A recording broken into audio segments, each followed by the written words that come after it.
Thank you for joining me today in this conversation. Today, we're going to be talking about waking up to what colors your world. In this conversation, we're going to really look at where does your mindset hang out? Like, what picture is your mind painting before things ever happen? Before you ever take the next step, before you ever decide to engage in something, whenever you even hear fresh news, it's starting to notice, where does your mind hang out? In this conversation, I'm really hoping you'll get the opportunity to wake up to what is coloring your world in very clever ways. What I thought was really like the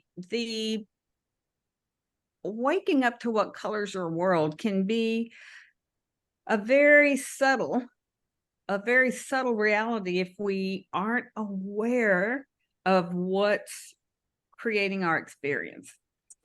So in that place of like, where does your mindset hang out? I think it's a real great place to start, to go, okay, let's really look at the world and see, has any of us ever experienced the same moment twice? From birth until whenever. We've never experienced the same moment twice. So in that truth, it's the tip off that if we've never lived in the same moment twice, then this must be a fresh moment.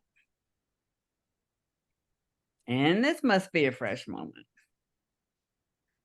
So if this moment doesn't look like a fresh moment, then there's something between you and your experience of life that's kind of like a filter that's stopping you from seeing this moment as a very fresh moment.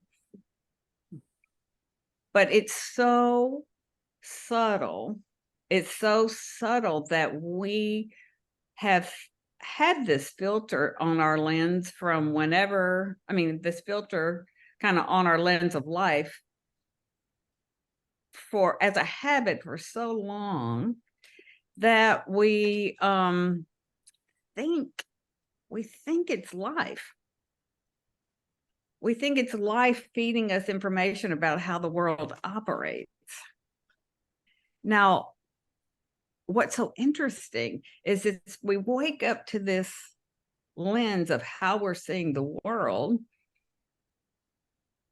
because if the world doesn't look neutral, or if the world looks somehow colored by something, that's where we have to take ownership of what's happening. So innocently, as human beings, our mindset hangs out in kind of areas where we either have had experience, good experience, bad experience, but it kind of hangs out in that. So like, for instance, like I hear this a lot in relationships. People don't come to relationships with a neutral mindset. They think relationships work a certain way. And it's like, oh, now is that true? Something to consider. Something to consider. It's like, do you ever notice like where your mind might just, when you get news of something, do you ever notice what your mind goes to first?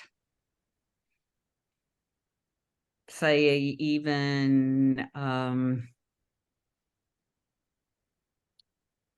don't know. I'll use the neighborhood. There's contractors. Does your mind go to, what are they going to try to beat me out of? You go to buy a car. It's like, I don't want to get duped in this deal. Just to kind of notice, you see here's a hot topic, a relative, and you think you know that relative and you know everything there is to know about that relative, and that if that relative's not neutral, it's good to see that your mindset's involved about that relative. Okay. So in in that place of just kind of noticing and wanting to become aware of the role of a habitual mindset can play on your everyday life, and just start to wake up to that. Just kind of wake up to that if life is neutral, if I'm seeing it a particular way, I'm bringing some habits of thought to the table. For instance, like life is hard. And I'd love for you guys to reflect on that for a second, because just to kind of notice where some of the default places are that your mind runs to before you have any information would be to just notice if you have any, I'll say, biases, concerns, just kind of noticing what picture your mind is painting the first time you get some information, or you assume you know how life works. Just to kind of notice that. Does anybody have any thoughts on if you just reflect on where your mind goes to first off? Does anything come to mind? I just had an interesting experience with this yesterday. We were coming back from a trip and we were taking a ferry, and we went in to use the bathroom while we're waiting for the ferry. We got to be there an hour early to begin with. It's a long trip back. And while we're in there, there's an announcement that says that there's been a medical emergency on a ferry, and the next ferry won't be here until 40 minutes after when it's supposed to be there. And we've already driven 3 hours. So it's like, but there was no reaction from either one of us. We kind of went, oh. And then we went out and had lunch outside and got our sandwiches and had lunch. And about the end of that, I'm thinking, this is really interesting. I haven't been pissed off. I haven't had a negative reaction. I said to Robert, I said, did you notice we didn't react to that? That was a really amazing experience. And it turned out that the ferry came in on time. How that happened, we don't know. But it was just interesting that we didn't waste all that energy and focus on all of that. So that was a great example of that. That really is. That really is, because you could see how a very consistent habit of thought would paint, and I'll say, an inconvenience a certain way. Yes. Oh, absolutely. They're doing it to me. Exactly. So if we're back into a very fresh moment, this is the place you can kind of catch on to. If you're in a fresh moment, but you feel like you're having the same experience again, like this always happens to me, that the role of your mindset is the part that is painting the world in the way that you're carrying it. You're not in a fresh moment. You're in I'll say the repeat offender is your mindset that is saying this is unfolding in a certain way. Because it's still a fresh moment.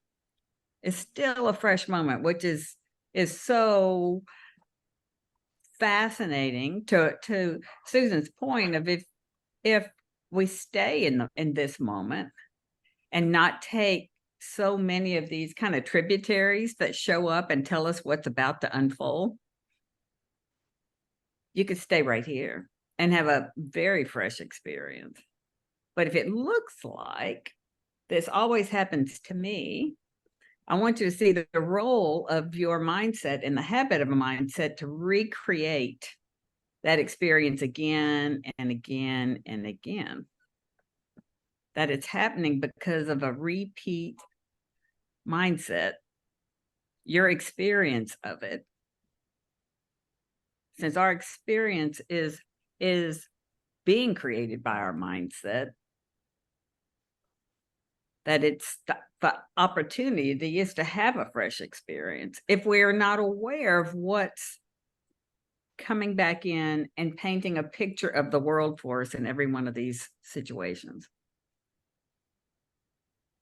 The world is painting it. I mean, our mind is, our thinking mind is painting a picture of the world at every moment that is unique to you.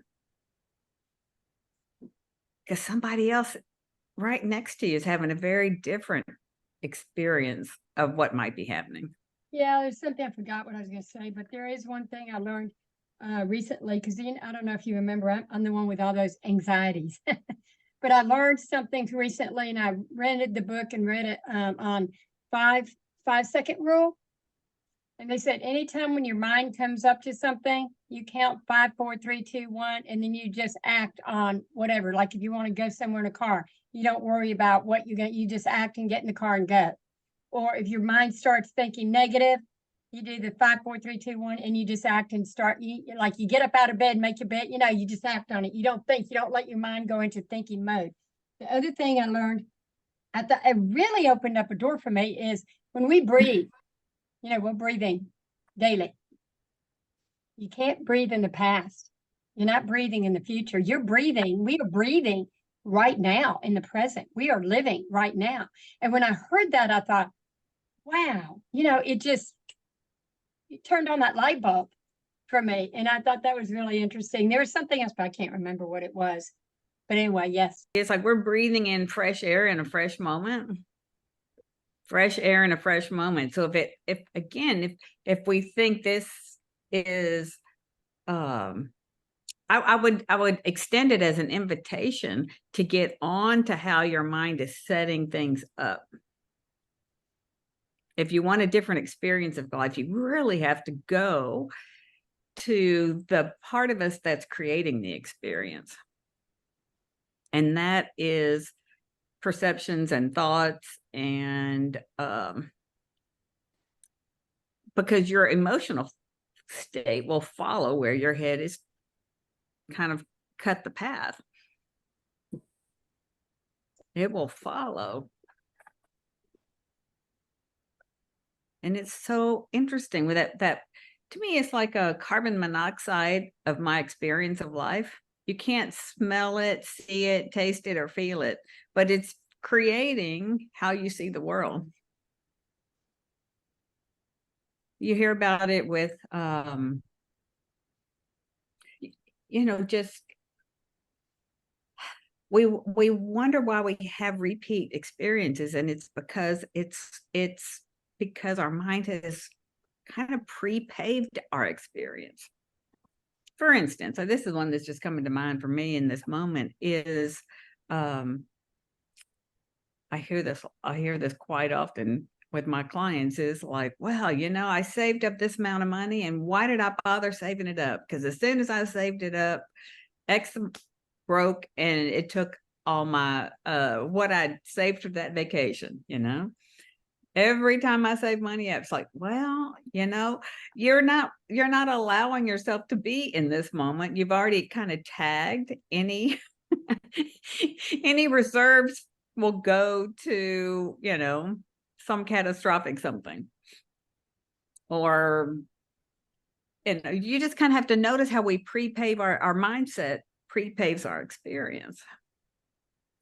I think it mostly shows up with people. It's even, well, not mostly, but I think one of the easiest ways is to show up with people that we think we know people, and we think we know their reaction.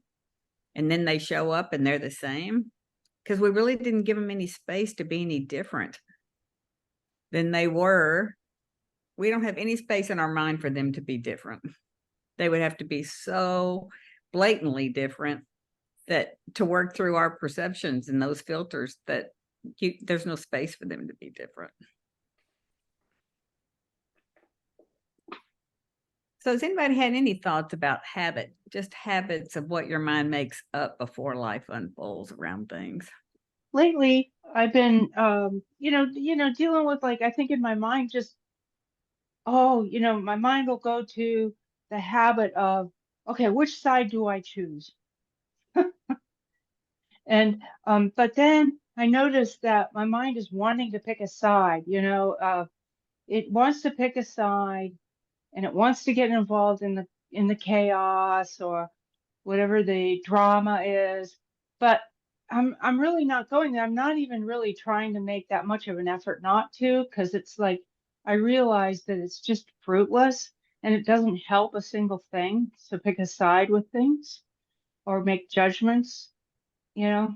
I'm talking about sort of the more horrific things that have been happening in Maine too. So it's like there's no sense in judging, you know. It feels much more helpful to remain in a neutral place and to just let the cards unfold. That innocent point is where, like, that filter would be, it serves up that to navigate this, you have to choose a side. See how clever that would be? That the first part of that, just looking in the direction of something, in that first bit of becoming aware that something's being served up, like you have to choose a side. I know.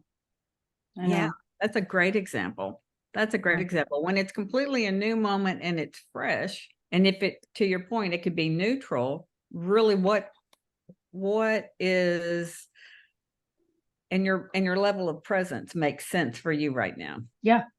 Like my presence with myself, my presence with the world, it's I don't know. No, but I just love that. I Yeah. love that the innocence looks like the innocent part of this kind of filter that I'm pointing to is Oh, just like you said, it's like, oh, I have to pick a side. It looks like in yeah. the world, Mhm. when something happens, I have to pick a side, and it's like, Doesn't it feel like that a lot? no, it does to you. That's the part Yeah. that's the part I'm pointing to. Mhm. Each one of these habits of how we see the world is a Mhm. mindset, a habit in our mindset, not in the world. But we Mhm. really think that's the way the world works, and that's how I have to show up for it. But you're seeing in your own exploration, like, well, what if I don't have to pick a side? What if there's no such thing as sides? Yeah. Yeah, like it doesn't matter, who they are or what's happening or what's going, it the labels don't matter. Well, I think Uh, when you said that too, I think it's like a part where it looks like there's a mandate about life. And anytime we feel like there's a mandate about life, that's going to be pointing to your mindset. Okay. Like it works. Yeah. If it's not gravity, I always love to say this, if it doesn't work like gravity, because gravity works the same for everybody. If it doesn't work like that for everybody, it's in your mindset. Yeah, it's a good clue. Thank you. Yeah, it's got to work like gravity. Otherwise, I'm carrying a particular story into this moment, into this fresh moment. I'm carrying some particular story, or I'm carrying some particular reality into this moment. Yeah, it's kind of what feels easier too.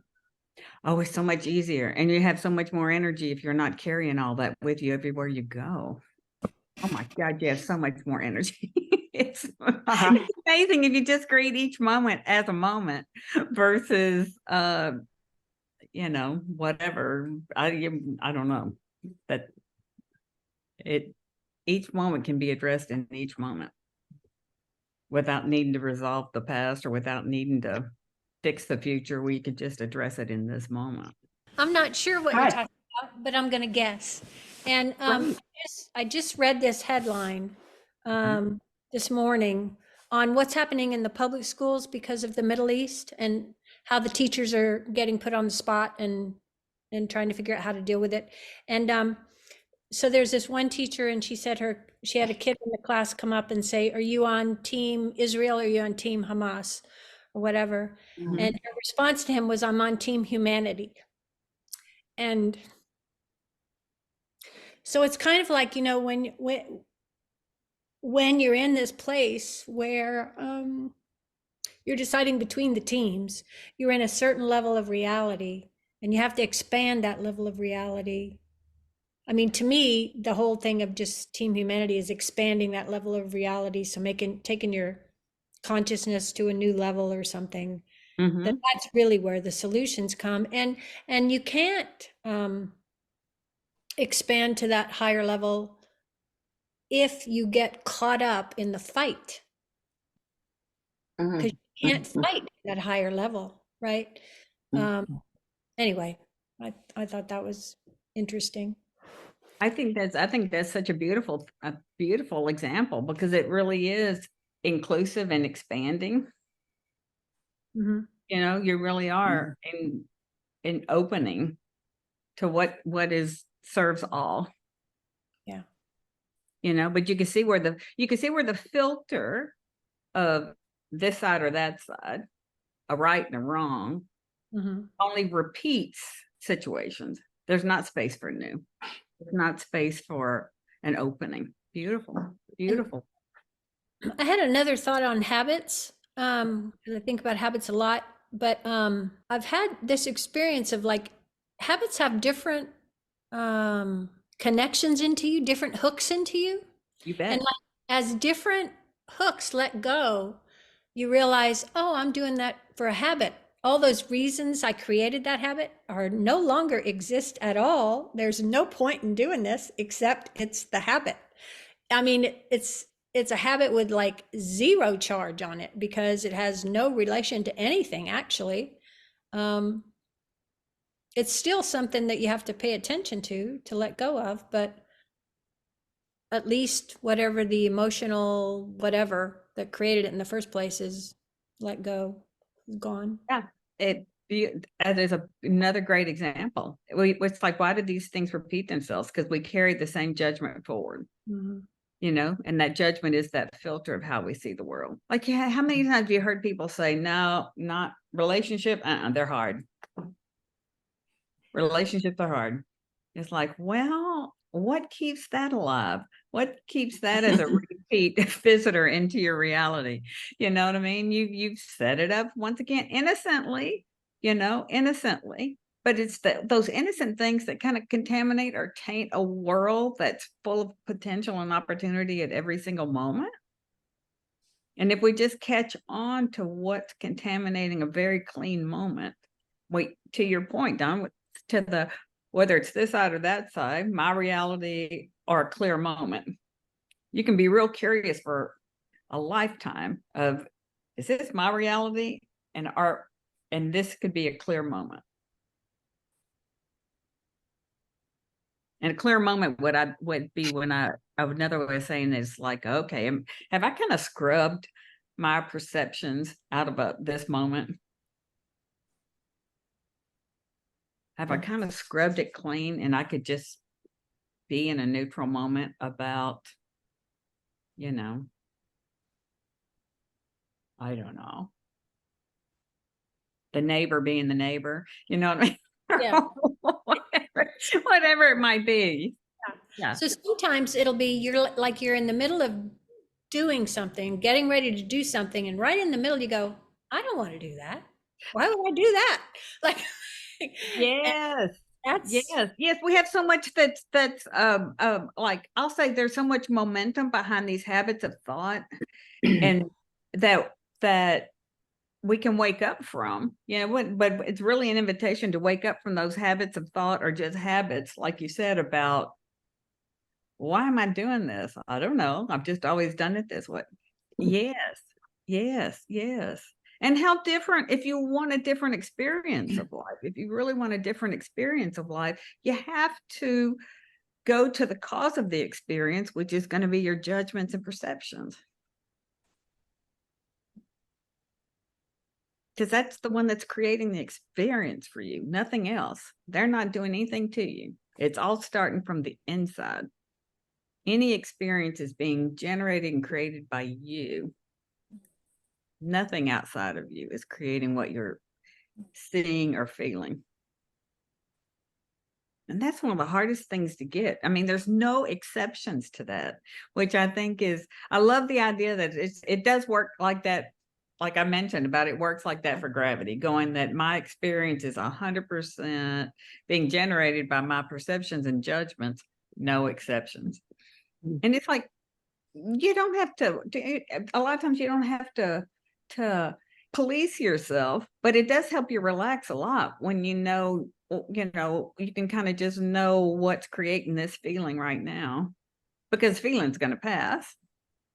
You don't have to get too worked up about it, but you're certainly not blaming it on them, whoever the them is at that whoever the them is we're pointing to. Yeah, it's not them. It's really judgments and perceptions that are giving you your experience. It's wrong. They should be different. And those are those, especially people that have been in our life for a while. We have such habits of thought around people. We have habits of thought around money. We have habits of thought around relationships. We have whatever your hot topics are, you're loaded with habits of thought. Even the right and the wrongness of it all, whatever all of it is. Whether it was in politics, there's the right and the wrong of it. World affairs, there's the right and the wrong of it. The people on your street, there's a right and a wrong of it. The people in your life, there's a right and a wrong of it. That experience is coming from the right and the concepts of the right and the wrong of it. That's what's informing your emotions 100% of the time, no exceptions. So the whole judgment thing seems at the moment to me to be connected to thinking that you have to stay in something. So like you're in some sort of situation with somebody and you're judging what they do, you think they ought to be doing something different, whatever, as opposed to just saying, I don't like that, I'm out of here. Now, is that a good way to think of it? I mean, you don't have to judge it, but you do or don't like it.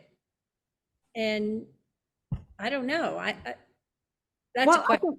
I think you can take it even back to, maybe it's a situation by situation place to give yourself permission. And also, if, just depending on what it is, I think it's pretty interesting that if I can stay present, whether I like it or not, that gets kind of interesting. I'm not saying you have to stay or go, but I also like the idea of not having my circumstances dictate my behavior. If I can kind of take it in,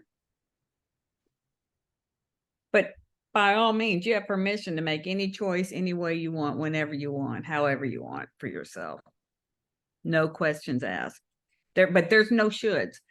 I think that's another big piece that's kind of real current on this mindset is a should, like, well,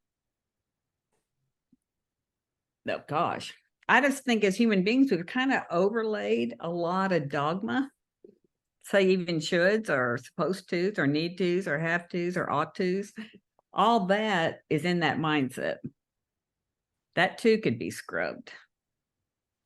Where there's no should, there's no supposed to. If you could really dig your way, I think all of us have an opportunity to dig our way out from all of these layers that our mindset carries about life and how I'm supposed to show up in it. And scrub it clean. Again, keep going down to like, no, really, what would be my choice if I wasn't carrying all of these ideas and concepts about what's supposed to go down here? Does that make sense, Donna? Like coming back to your center, saying if I put all supposed to shoulds to the side and I could really check in with how does this register in me? You don't need to be different than you are. I guess that's a place of also pointing that you don't need to override anything, but you could be true to you. I guess it makes me think that for me, the difficult thing is I can assert myself by saying that somebody else is wrong, or I can leave. Mm-hmm. And the harder thing, I guess, is to stay there. I don't have to say they're wrong, but actually be me, be authentic to me in the midst of the fact that the way they are is very different than me, and Mhm. that there will be a rub on that. I don't know how to do that. Well, I think that's where your edge might be. It's like to be present, knowing that they see it different than you. Mhm. They just see it different than you. Their Mhm. reality, that doesn't make it kind of sounds, this is a stretch. It doesn't make them wrong and you right. It just means that they see it different than me. Yeah. And that can help you stay present and to drop in to what works best for you instead of just immediately going to a right and a wrong. Because I think we're so loaded down with ideas and concepts and filters that kind of got overlaid on us. Mhm. But your center, your groundedness will inform you. Your intuition will inform you about really what's a good fit for you. So it's like if say you do remove yourself, you're like, yeah, I'm out of here, I'm gone. You know, it's like, why? Because it just feels that is a fit for me right now. And that can happen, that can be different in every moment. What's a fit for you right now does not have to be a strategy that overlays for to become a habit. It doesn't need to become a habit. When you check into you and what is a fit for you right now, there's no strategy, no agenda, no habit. You get to check in with you and what's a fit for you in that moment, because you get the opportunity to really be true to you. Underneath all that supposed to's, all that, and all the identity too, like what a friend is, what a sister is, what a whatever. Mhm. What do you hear in that, if anything? Well, really what I'm reacting to right now is that this. So if I'm really good at going out, I don't like this, I'm out of here. Mhm, I'm mhm. also really going, oh, wow, I really like this. We should make this a habit, which is also not right. Right. I mean, You want to be in this moment, which is a new moment, a fresh yes, moment, yes, a fresh moment. And you really don't have much to lean on in a right, fresh moment other than what's a fit for you right. in So, that moment. yeah. And we're ever changing beings, you know what I mean? Mhm. I mean, we could look at I love the fact that we're ever changing beings. Like if we look at who we were in relationship in high school and who you'd be in relationship now, you're like, no way. Right. Maybe yay, maybe nay, but I'm just saying you evolve and change and your level of consciousness shifts and fluctuates. So if you really just leaned in and relied on your what's a fit for you in this moment, you don't even have to be consistent. That's what I love about it. When people go, well, last time it was okay with you, it's like, well, yeah, that was last time. Right now, this feels great. You don't have to be consistent. So you don't have to assume a role, fit a role. No, I just totally, it's my jam to think I don't have to be consistent. I can be real, but I don't have to be consistent.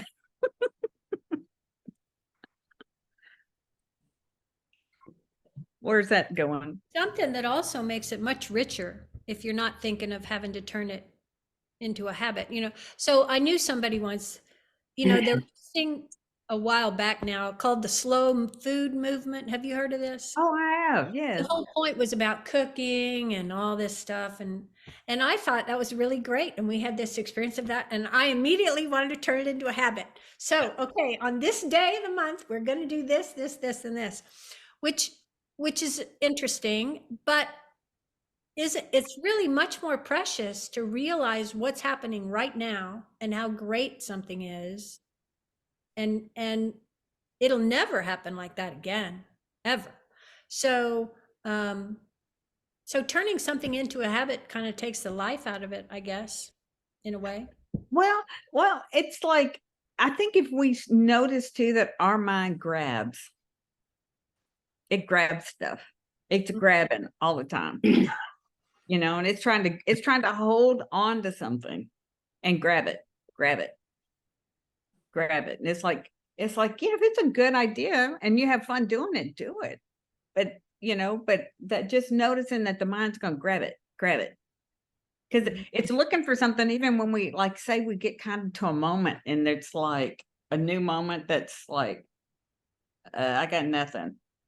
You kind of feel uncomfortable because the mind's looking for something to grab. It's like, just lean into you. Just take a few breaths and lean into you and realize that yeah, the mind's going to get distorted because it's got nothing to grab onto right now. But you're still great. You're going to be like, oh, no, I'm good. But we don't usually have enough time to check in that you're still good because the mind grabs something else. And it grabs something else, and it grabs something else. It's always needing, it's like the Pac-Man of things. It's needing to be, fed or feed something, grab something, Yeah, thank you. No, thank you.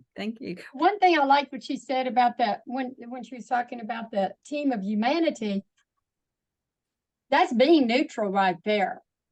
As long as we can go back to somebody in a neutral space, you're not in any trouble with anything. But one thing that I've had things is expectations.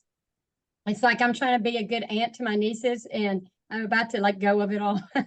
But it was interesting. Someone said I wanted to go take a birthday cake to them. And I thought these people who I don't get along with are going to be there. And all of a sudden it's like, I don't want to do this. I shouldn't, all that. And then someone said, don't think of it like you have to go.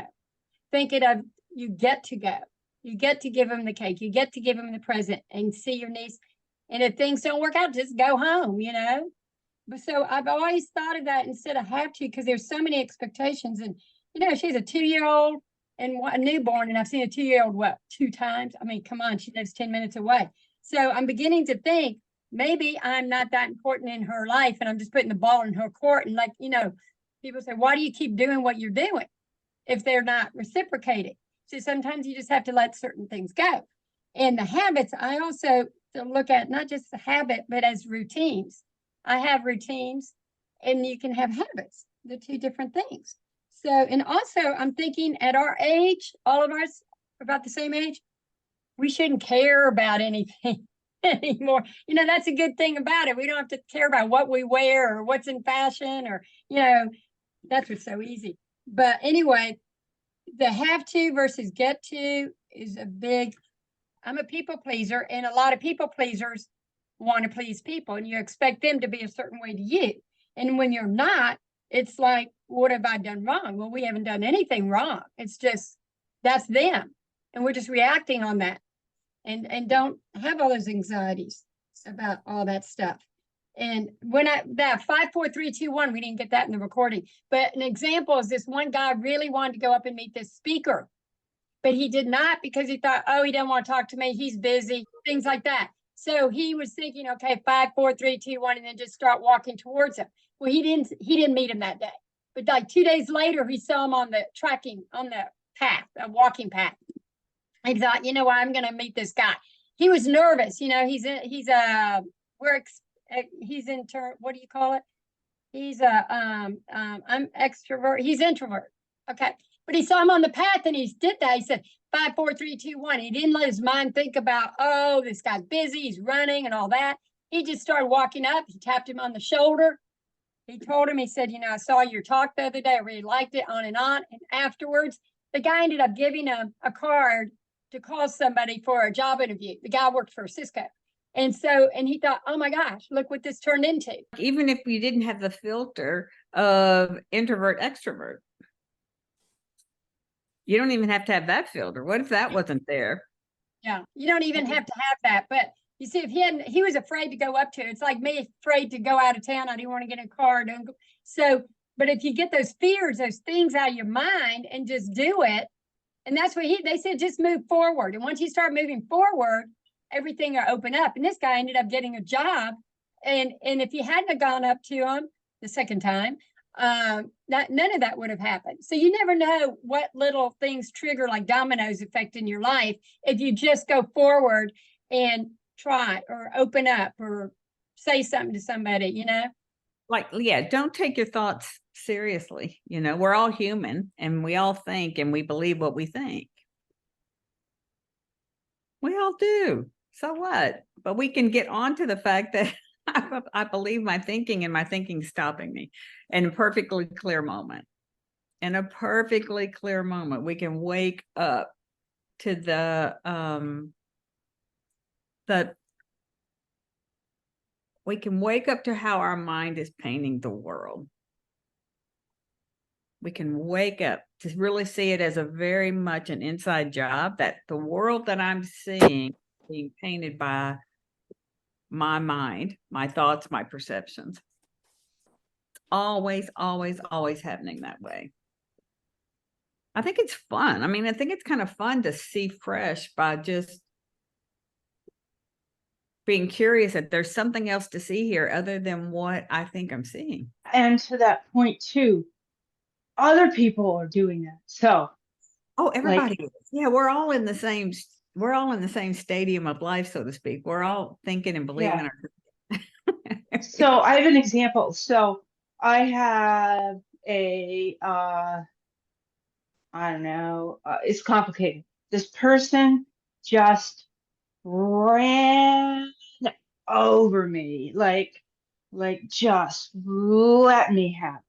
Okay. Oh, I was thinking, oh my gosh, you were in an accident when They you said not really ran over me, not literally, but like that, like things that were actually in the past. It's an ex, so that explains it. So that from things in the past that she decided she hated about, all of a sudden she decided she didn't want me in her life, and she like told me all these things that she hated about me, basically.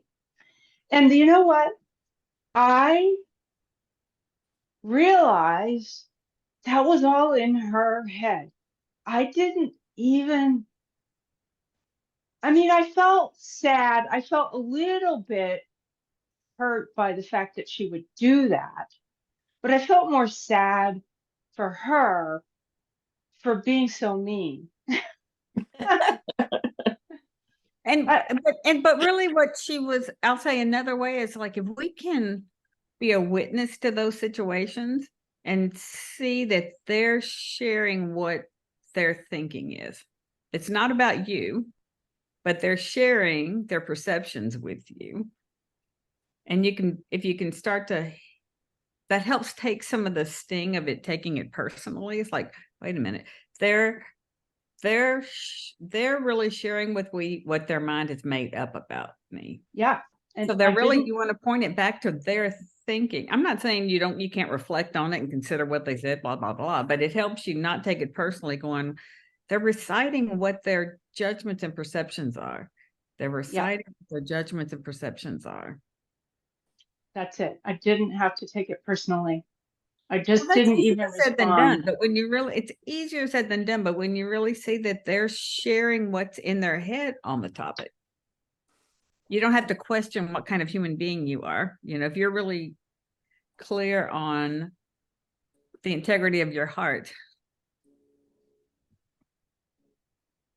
you can be real clear and hold. I love that, the integrity of your heart. I love that, because even not taking a side, it's like the compassion comes through for everybody, and the compassion for this person's in pain, right?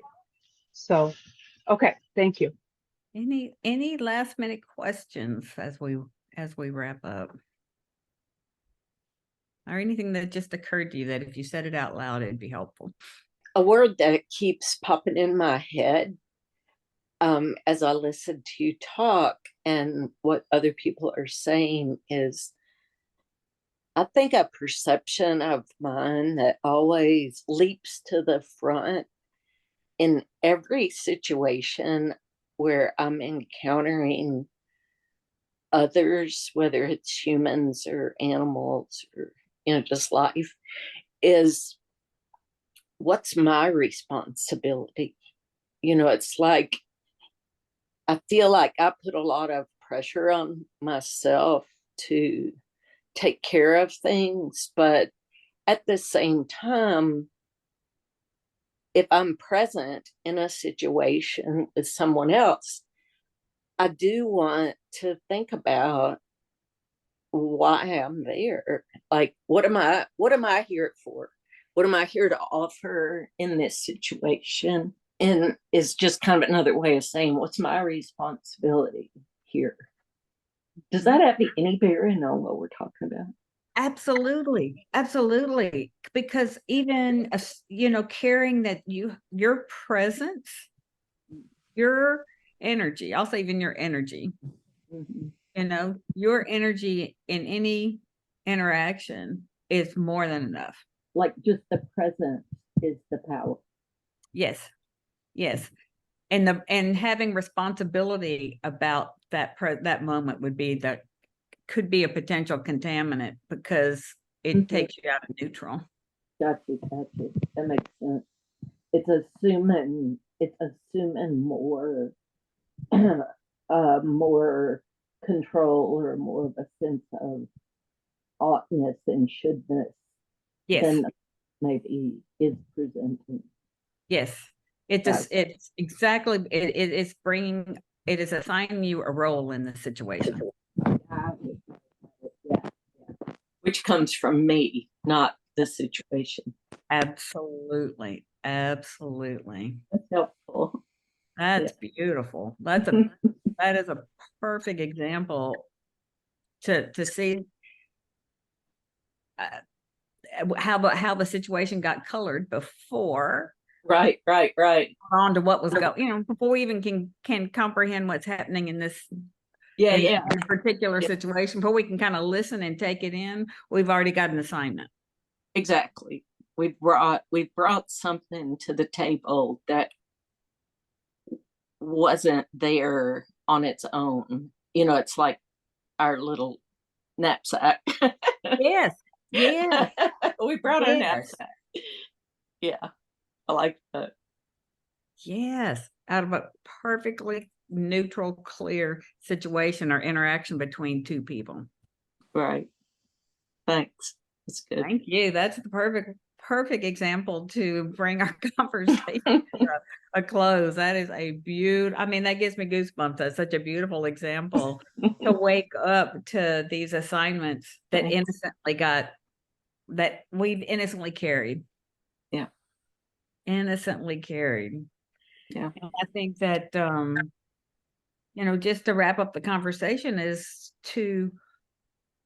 is another one of those points just to kind of hold that we live in an experience of life created by my thought, by my thinking. I am living in an experience of life created by my thinking. And that's right there with gravity. It's not going to ever be any different. And that example about, oh my God, I have a responsibility. I got it. And it's like, that experience is being generated by that very nuanced filter that was overlaid on a clear moment. I can't thank you all for making time in your day and in your world for coming to sharing these conversations. I just really appreciate you taking the time to come and be in this conversation and share your energy with the group. It's greatly appreciated. This is Sherry Ray. Once again, thank you for participating, for listening, and for considering the topic of waking up to what colors your world. Hopefully from this conversation, you'll start to notice influences that you live under that you just weren't aware of before.